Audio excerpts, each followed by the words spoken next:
Tonight on Raw, HBK and The Undertaker make a big agreement. John Cena confronts Vince McMahon over what happened with Batista at Elimination Chamber, and bull riding right here, right now, with your Raw review from Big Al in the Kick-Ass Wrestling Show. What you want, what you want.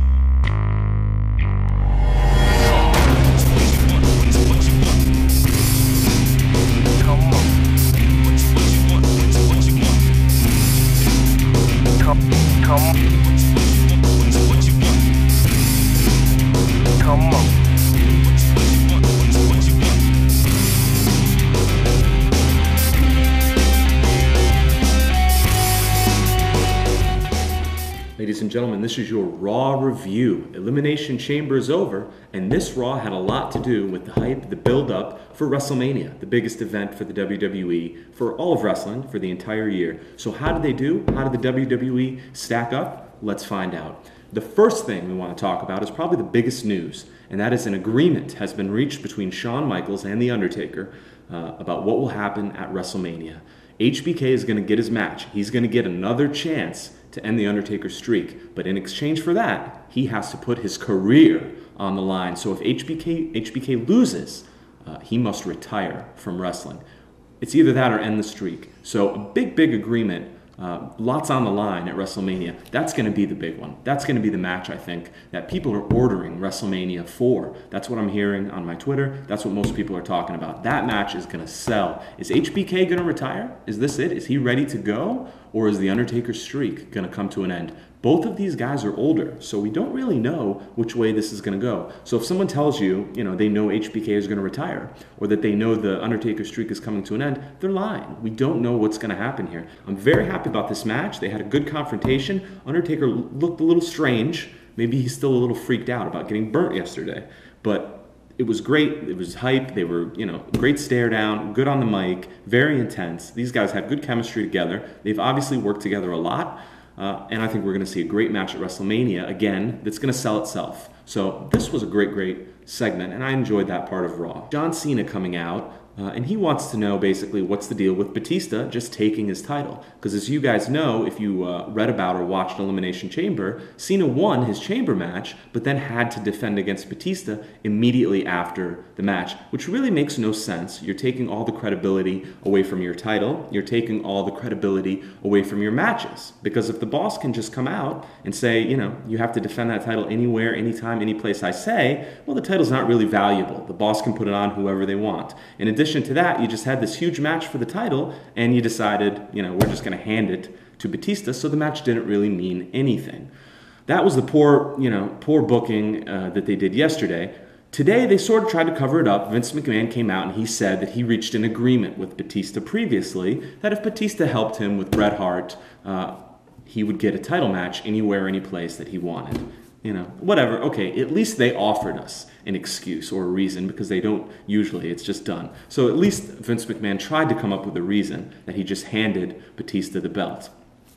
Either way, McMahon offers him a way to get to WrestleMania. He says, you have to win your match tonight against, and Cena's going crazy, who is it? I don't care. Who is it? Batista. So right at the top of the show, we have an awesome main event advertised. John Cena versus Batista, and the winner of that match, if Cena wins that match, he gets to go to WrestleMania. It's not for a title, but it was for a WrestleMania berth.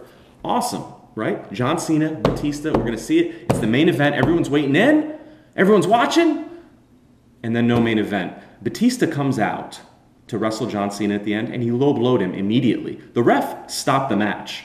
I don't know what kind of ref this was, but most of the matches I've seen some low blows, which are illegal. I've seen some closed fists, which are illegal. We've seen a lot of things.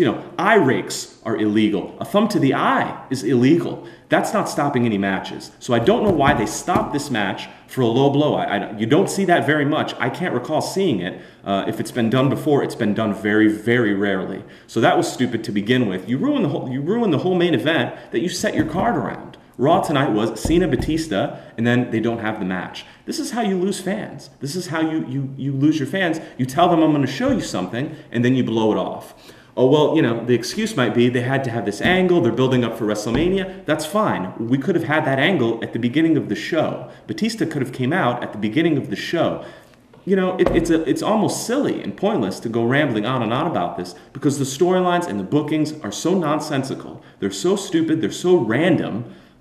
It just makes no sense. So if you're not going to give us that match, how about you put that match at maybe 10 o'clock, Cena and Batista, and have your little, you know, your blow off since you're not going to have the match, and give us a better main event. It's really not fair to the fans to tell them we're going to show you this main event, and then it's just a blow off, bam, low blow, you know, and Batista does a beatdown of John Cena. This is about the third or fourth beatdown of John Cena by Batista. So I don't understand how this was so important to the storyline heading towards WrestleMania. In addition to that, you know, you might say, we don't want to give away that match, Batista versus Cena. That's not going to be the match at WrestleMania. The talk right now, the rumor is Bret Hart and John Cena against Batista and Vince McMahon, with the winner, whoever gets the pinfall, to take the belt. So it could be Bret Hart, and that's the talk. That's just a rumor. We don't know for sure, but that's what we're hearing. Chris Jericho came out to start Raw with his World Heavyweight title. He came out, talked a little trash, and then out of nowhere, he was speared by Edge. Setting up, I guess, the beginnings of, well, they kind of started this, you know, on SmackDown a little earlier, a little trash talking, but this is setting up the beginnings of what will be a Chris Jericho Edge match for the World Heavyweight title at WrestleMania. I think that should be pretty good. These are both good wrestlers. They're both good as far as personality and charisma goes, so they don't really need much of a storyline, and WWE isn't giving them much of one. It's pretty much just, you know, an old-fashioned, we have a rivalry and we're going to fight for the belt, and that's okay because these guys can pull it off, Jericho and Edge. So I thought that segment was pretty decent. I thought there was some heat there. You know, it's basic, but it works. It works with these two guys because they have what it takes. So nothing wrong with that. Our guest hosts tonight were Jewel and her husband, Ty Murray, who I did not know is a famous bull rider. I'm sorry, I don't watch much bull riding.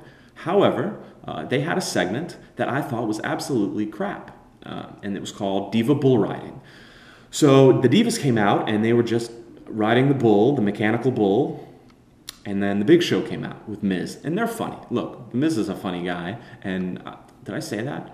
I have to take that back. Miz can be a funny guy. The Big Show is a funny guy, and they got on the mic, and they had a good time, and it was silly, you know, slapstick humor. Overall, though, that segment was just stupid. I mean, you know, is the creative sitting around saying, we have a bull rider, professional bull rider coming in today, so let's do Diva bull riding, and that's it. They go home right after that. What else is there to talk about? This stuff is so simple and uncreative. That's what upsets me about it. Was it funny? Not really. Big Show's okay. But overall, that segment was a waste of time. It was stupid. It was probably a waste of money, however much they spent on getting that stupid mechanical bull out there in the arena.